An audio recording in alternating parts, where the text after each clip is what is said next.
Olá, camaradas do nono ano, voltamos aqui para continuar nossa aula. A gente tratou da primeira lei de Newton, na aula anterior deu o conceito de força de equilíbrio e força resultante, que são fundamentais para esse curso, quando a gente começar a resolver alguns exemplos, exercícios resolvidos, nossas listas de exercícios, tá bom? Vamos então à nossa aula. A gente vai tratar agora da segunda lei de Newton. Eu escolhi esse enunciado aqui, como eu já havia dito, você pode encontrar vários enunciados para as leis de Newton. Eu escolhi para a segunda lei essa aqui, ó. A toda força resultante que atua sobre um corpo corresponde uma aceleração de mesma direção, tá bom? Mesmo sentido e de módulo proporcional a essa força, certo? O que isso quer dizer? Essa lei, ela pode ser descrita por meio de uma equação, certo? Que foi obtida por meio de experimentos. Então, a toda força resultante que atua sobre um corpo, haverá correspondente a essa força resultante uma aceleração, tá bom? Se eu aplico uma força, por exemplo, nessa direção com o copo, eu vou submeter esse copo a uma aceleração que tem mesmo sentido e mesma direção, porém o módulo, que é o valor da aceleração, vai ser proporcional a essa força. Vai haver uma constante de proporcionalidade para ajustar isso aí, que é justamente a massa, no caso do copo aqui, a massa do copo, tá bom? Então, vamos falar um pouco sobre essa lei e entender melhor. Então, com base em experimentos, o Newton, lá na época dele, pôde obter a seguinte relação para a força resultante e a aceleração. Ele descobriu uma equação para a segunda lei de Newton. Tem gente que chama de lei da força, tá bom? Mas não é uma lei que define força, certo? Existe uma relação entre duas coisas aqui. Um corpo que aplica força e o corpo e o objeto que está recebendo essa força. Então você está tendo aqui uma interação entre dois corpos. Então isso aqui não define uma força, tá bom? Mas é uma equação que dá uma relação entre força, massa e aceleração. Então, o Newton, com base em experimentos, ele descobriu que a força resultante pode ser escrita como sendo igual a massa vezes a aceleração, F igual a ma, tá bom? E essa relação nos permite concluir algumas coisas. A gente vai ver o quesito A, B, C e D. São 4 coisas que a gente pode concluir da primeira lei de Newton. A primeira é, letra A, o módulo da aceleração que é adquirida, ou seja, o valor da aceleração adquirida por um corpo é diretamente proporcional ao módulo da força resultante. Então isso significa que o valor dessa aceleração, ou seja, a quantidade de aceleração que você vai dar para o corpo, depende da quantidade de força que você submete o corpo, tá bom? Se eu der uma forcinha pequenininha, eu vou ter uma aceleração pequena. Se eu aplicar muita força, eu vou ter uma aceleração grande. A gente diz que são grandezas diretamente proporcionais. Se a força aumenta, a aceleração também aumenta, tá bom? Aqui eu tenho um desenho para exemplificar isso. Eu fiz um gráfico da aceleração pela força. A força, quando eu aplico força, o que acontece com a aceleração? Então, quanto mais força, maior é a aceleração. A relação entre elas aqui, ó, você tem o gráfico de uma função crescente, certo? Então, quando a força vale tanto, quanto vale a aceleração vale tanto também. Ela aumenta junto, tá bom? Por isso que são chamadas grandezas diretamente proporcionais. O gráfico pode exemplificar essas 3 situações aqui, ó. Primeiro, suponha que eu tenho uma força resultante R, FR. Então, eu vou ter uma aceleração para essa força A, tá bom? Aí, imagina que eu dobre a força. O que vai acontecer com a aceleração? Eu dobro a aceleração. Se eu triplicar a força, o que acontece com a aceleração? Eu triplico a aceleração. Então, são grandezas diretamente proporcionais e aqui está o gráfico dessas grandezas. Vamos para frente. Tópico B. Lembra que eu falei que são A, B, C e D, ainda na segunda lei de Newton, vamos para o B. O módulo da aceleração que é adquirido pelo corpo é inversamente proporcional à sua massa, caso a força aplicada seja constante. Então, outro detalhe que é importante, que eu esqueci de mencionar aí, é que essa força é constante. Então, você escolhe uma quantidade de força, você não pode ir mudando essa força no decorrer do processo. Você escolhe, por exemplo, que eu vou aplicar 100 newtons de força. A unidade de força é o newton. A gente vai ver isso aí mais para frente. Então, eu começo a aplicar 100 newtons de força, eu tenho que aplicar sempre esses 100 newtons. Mas ocorre que a massa do objeto é inversamente proporcional a essa força, tá bom? Então, significa que a massa atrapalha o movimento, de alguma maneira, certo? Então, quanto mais massa, mais difícil você dar uma aceleração para aquele corpo. Olha como é que fica o gráfico da aceleração pela massa, como são grandezas inversamente proporcionais. Eu tinha dito aqui, ó, que a força era inversamente proporcional à massa. Na verdade, é diretamente proporcional. Que é inversamente proporcional à massa é a aceleração.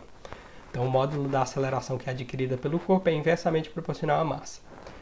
Para o caso, de novo, que a força é constante. E a gente obtém um gráfico que talvez vocês, se não viram, esse gráfico é o gráfico de uma hipérbole, tá bom?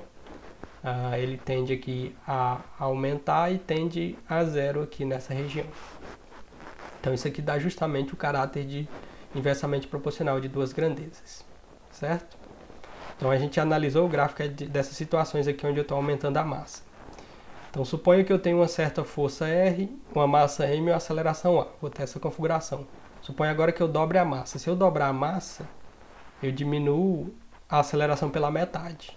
Se eu triplicar a massa, a aceleração diminui 3 vezes a aceleração. Significa que são grandezas inversamente proporcionais.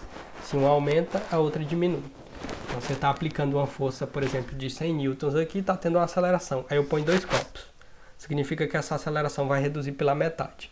Suponha agora que eu ponha 3 copos aqui, aplicando sempre essa mesma força que eu falei, de 100 newtons. Vai significar que eu vou diminuir a aceleração por 3, tá bom? Porque é a quantidade de massas que eu adicionei. Esse gráfico mostra que ao se aplicar uma força de mesmo módulo a 2 corpos diferentes, a mesma variação de velocidade dos corpos, a variação de velocidade dos corpos não é necessariamente a mesma, tá bom? Então significa que eu vou alterar essa aceleração para essas condições aqui. Para cada condição eu vou ter uma aceleração diferente. E em cada caso eu vou ter uma velocidade diferente para o corpo também.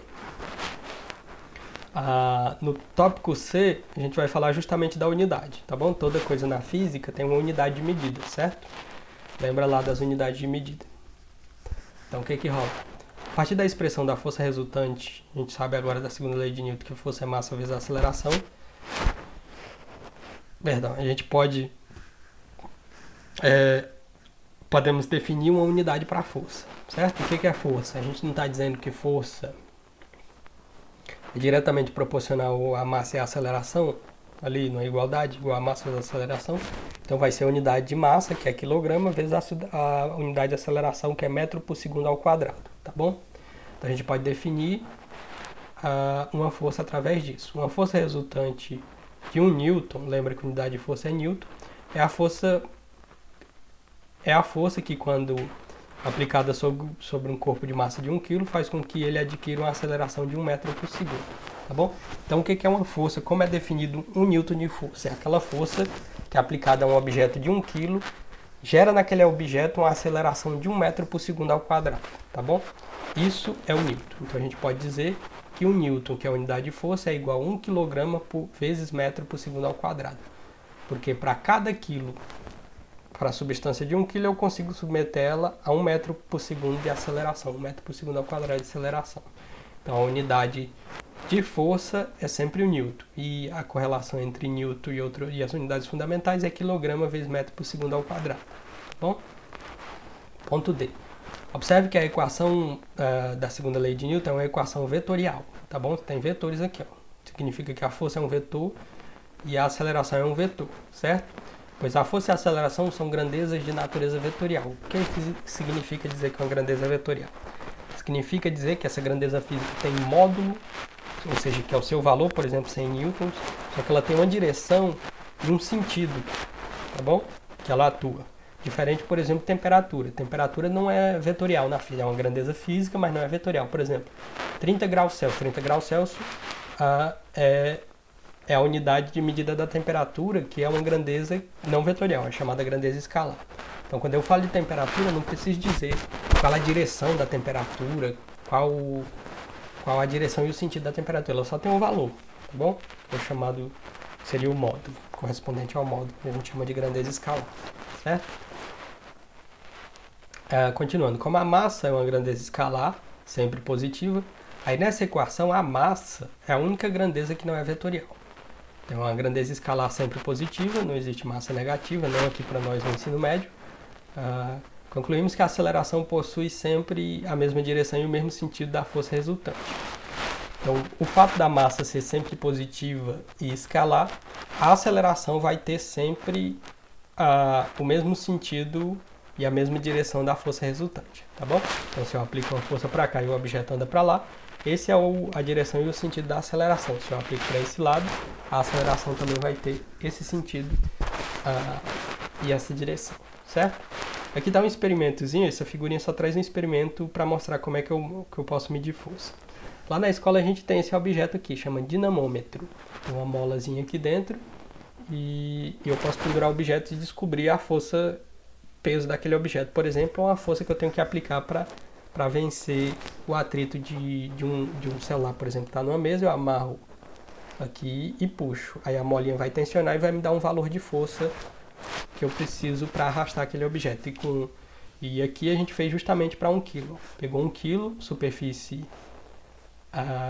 tem uma superfície aqui sem atrito, certo? E eu estou aplicando uma força no dinamômetro aqui. Só tem a força-peso aqui, certo? Força-peso. E eu aplicando uma força de 1 N, eu consigo submeter esse bloquinho a 1 metro por segundo de aceleração. E isso é justamente 1 N de força, tá bom?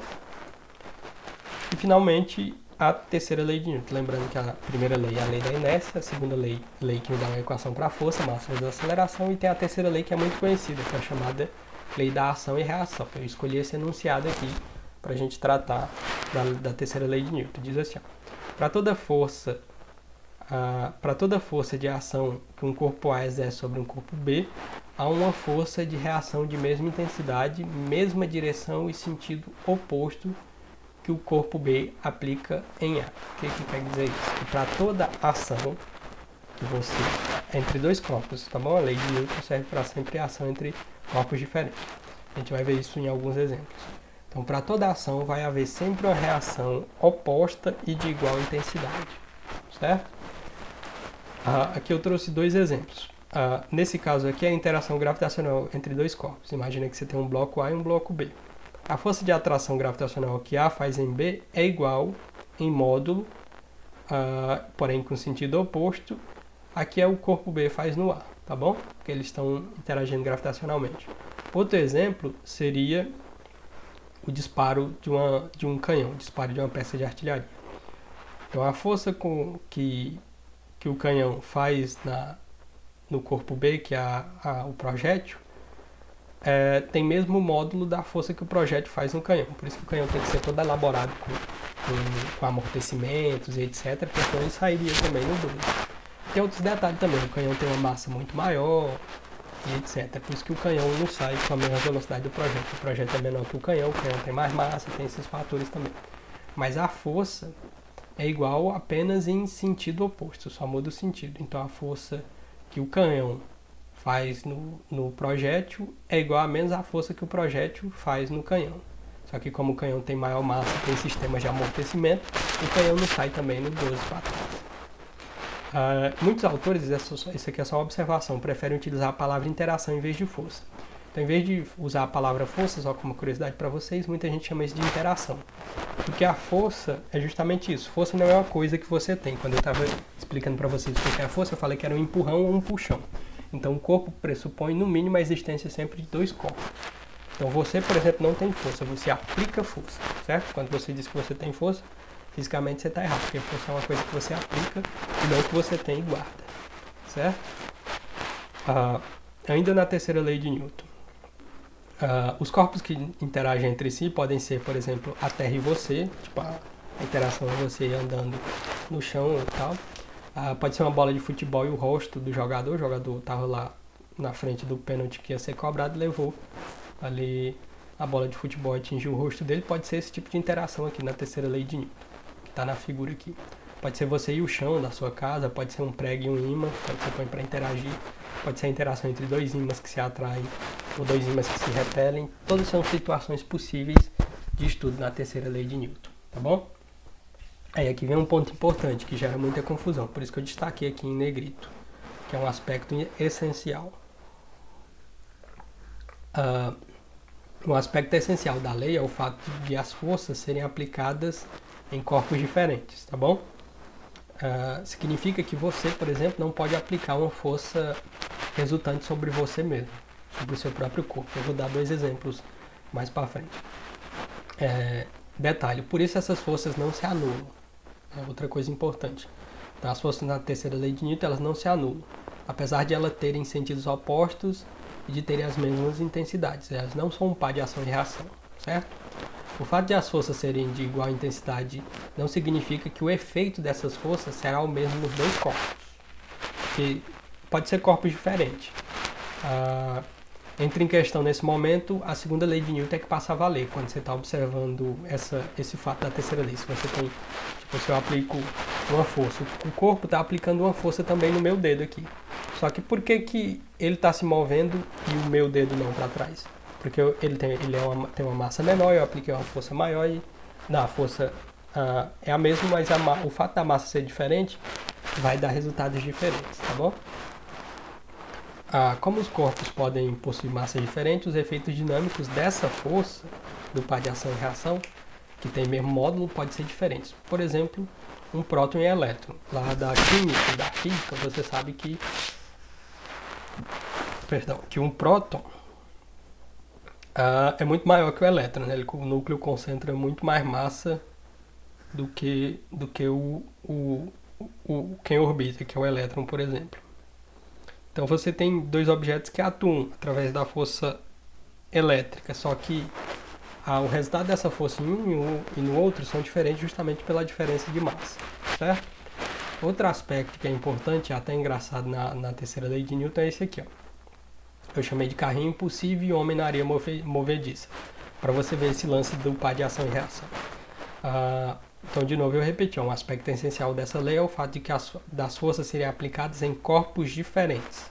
Vamos ver o que está rolando. O primeiro carro aqui, existe um sujeito que é idealista e ele está supondo que é possível criar um carro que ande sem combustível. O que ele fez? Ele amarrou um ímã aqui na frente do carro e um outro ímã. E ele mesmo segurou uma vara e pôs um outro ímã na frente. A ideia dele é que o ímã fique sempre atraindo o outro ímã e ele ande infinitamente sem precisar de combustível. Beleza, muito bonito isso aqui, mas acontece? Não acontece. Por quê? Porque o par de ação e reação estão no mesmo corpo, tá bom? Então, se fosse um outro carro aqui na frente, e esse carro fosse movido por um cavalo, por exemplo, uma carroça, e o ímã tivesse amarrado na carroça, aí sim isso seria possível, mas como o sujeito está aqui em cima do carro, tudo isso aqui é um corpo só. Então não haverá aí aplicação da terceira lei de Newton, tá bom? Porque pressuporia a existência de 2 corpos. Então, carrinho impossível. Se isso fosse possível, os engenheiros já tinham feito, ninguém precisaria colocar combustível no carro. O terceiro caso seria alguém, um homem, por exemplo, que caiu numa areia movediça. Aí o que acontece? Ele não veio nessa aula de física nossa aí do Master, e ele não sabe da terceira lei de Newton. O que ele vai tentar fazer? Vamos supor que ele é uma pessoa bem ingênua. Ele vai se pegar pelo braço e tentar se socorrer. É possível alguém se socorrer, tá afundando na areia movediça, puxando o próprio braço ou o próprio cabelo? Não é possível porque, de novo, o par de ação e reação estaria no mesmo corpo. Outro exemplo seria, que aparece geralmente nos livros de física, eu já vi em um filme também, é um rei que está se afogando em um rio com o seu cavalo e ele se puxa pelo próprio cabelo. Como é um filme, ele consegue se salvar ele e o cavalo e se coloca fora do rio. Só que a gente sabe que essas situações não ocorrem, tá bom? Essa foi o nosso último slide. Obrigado pela sua atenção, bons estudos, fiquem em casa e até a próxima semana. Forte abraço a todos.